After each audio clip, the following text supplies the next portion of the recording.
আপনার রন্ধন প্রতিভাকে সবার সামনে তুলে ধরতে এই মটন ব্র্যান্ড ঘি রান্না বান্না হাজির হয়ে যাচ্ছে আপনারই জেলায়।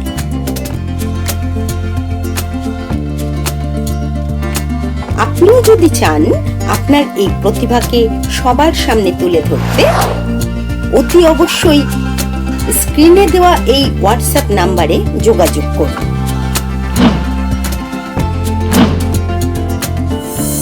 নমস্কার, আমি সাথী ঘোষ, আমি ত্রিবেণীতে থাকি। আজকে আমার বাড়িতে মটন ব্র্যান্ড ঘি রান্নাবান্নার টিম এসে হাজির হয়েছে। আজকে যখন আমার বাড়িতে এসে হাজির হয়েছে রান্নাবান্নার টিম, মটন ব্র্যান্ড রান্নাবান্নার টিম, তাহলে তো আপনাদেরকে একটা রান্না দেখাতেই হবে। তাই আজকে আমি আপনাদের করে দেখাবো ভেজিটেবল পায়েস। মটন ব্র্যান্ড ঘি মানেই নতুন নতুন রান্না, আর আমি একটা সেই নতুন রান্না করারই চেষ্টা করছি। ভেজিটেবল পায়েস করতে কী কী লাগে চলুন দেখে নিই। প্রথমেই গাজর লাগছে, গাজরটাকে আমি সরু সরু করে কেটে একটু ভাপিয়ে নিয়েছি। বাঁধাকপিটাও তাই সরু সরু করে কেটে ভাপিয়ে নিয়েছি। আর এটা একটু ছানা নিয়েছি, ছানাটাকে হাতে করে আমি একটু ডলে নিয়েছি। স্বাদ মতন চিনি লাগবে। এটা 4 চামচ গুঁড়ো দুধকে আমি জলে গুলে রেখেছি। এটা কনডেন্স মিল্ক নিয়েছি।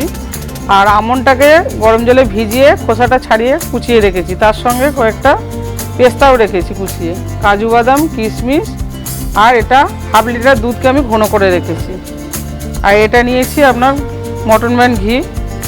এটা অল্প খোয়া ক্ষীর গ্রেট করে রেখেছি। এটা ছোট এলাচ নিয়েছি, 2টো থেঁতো করে রেখেছি। আর এটা জাফরান আর তেজপাতা। চলুন রান্নাটা এবার আমি শুরু করি। ঘি দিয়ে দিলাম।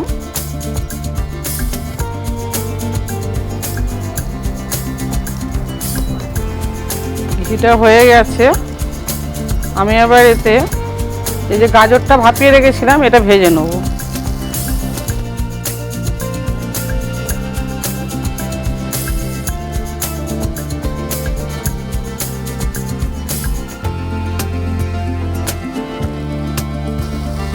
তার সঙ্গে বাঁধাকপিটাকেও দিয়ে দিচ্ছি, ভাপানো বাঁধাকপি।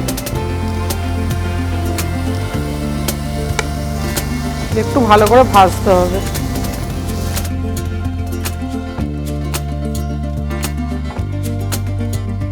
এটা ভাজা হয়ে গেছে, এবার এটা আমি একটু তুলে নিচ্ছি।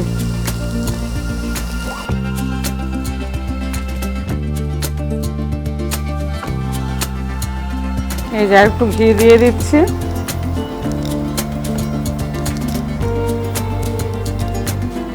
এই যে ছানাটা রয়েছে, এটা পরিমাণের উপর নির্ভর করছে। দুধটা যদি আমার 1 লিটার হয় সেটাকে ঘন করে এরকম গাজর আর বাঁধাকপিটাও বেশি লাগছে। আর ছানাটা আমি এটা যেহেতু হাফ লিটার দুধকে ফুটিয়ে ঘন করেছি, অল্প নিয়েছি, সেই জায়গায় আপনারা হাফ কাপ দেবেন তখন 1 লিটার হলে। এই যে ছানাটা একটু ভাজা হয়ে গেছে, এটা আমি তুলে নিলাম। তেজপাতাটা দিয়ে দিলাম, দিয়ে যে ঘন করা দুধটা ঢেলে দিচ্ছি।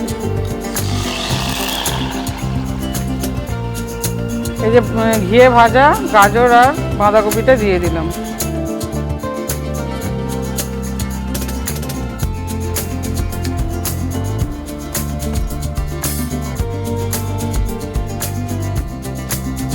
এই যে গুঁড়ো দুধটা গুলে রেখেছিলাম এটাও দিয়ে দিচ্ছি।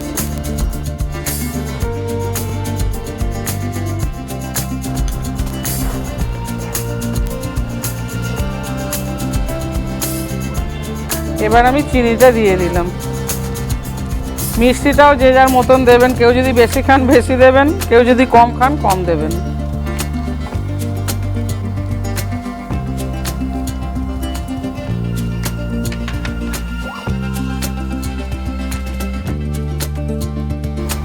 কিশমিশটা কিছুটা দিলাম আর কিছুটা উপরে দেবো।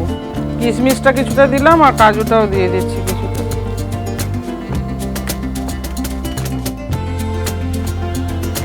এই যে ছোট এলাচ থেঁতো করে রেখেছিলাম এটাও দিয়ে দিচ্ছি। এবার আমি এই যে ঘিয়ে ভাজা ছানাটা দিয়ে দিলাম।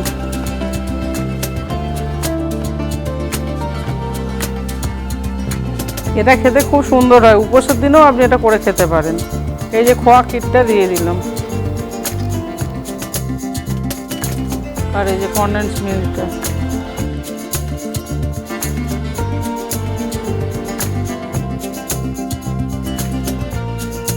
এবার জাফরানটা দিয়ে দিলাম। রান্নাটা তো আমি করছি, তাই আমি বলতে পারছি মটন ব্যান ঘি স্বাদে গন্ধে সত্যিই অতুলনীয়। এর স্বাদটা সত্যি কত সুন্দর হয়েছে সেটা জানার জন্য আমার একটা ছোট্ট নাতনি আছে, তাকে খাইয়ে আমি জানবো এটা স্বাদটা কতটা সুন্দর হয়েছে। চলুন এটা আমি এবার সার্ভ করে দিই।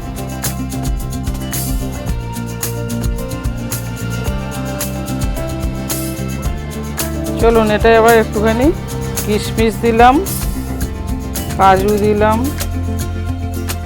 আমন্ড আর পেস্তা কুচি ছড়িয়ে দিলাম।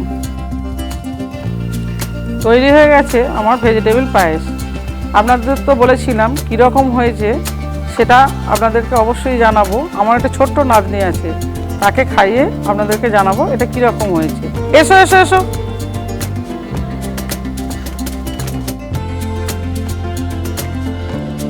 কেমন হয়েছে তুলতুলি? ও মা, ও তো বলছে দারুণ হয়েছে। আপনাদের বললাম না সত্যি এটা স্বাদে গন্ধে অতুলনীয়।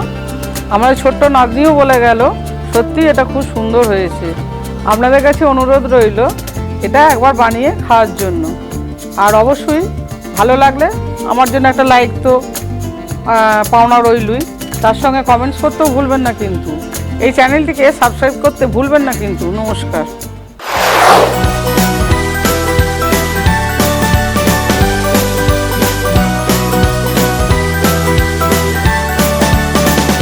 মটন ব্যান ঘি রান্নাবান্না চ্যানেলটিকে সাবস্ক্রাইব করুন, লাইক কমেন্ট করুন ও শেয়ার করে দিন আপনাদের বন্ধু বান্ধব ও আত্মীয় স্বজনকে।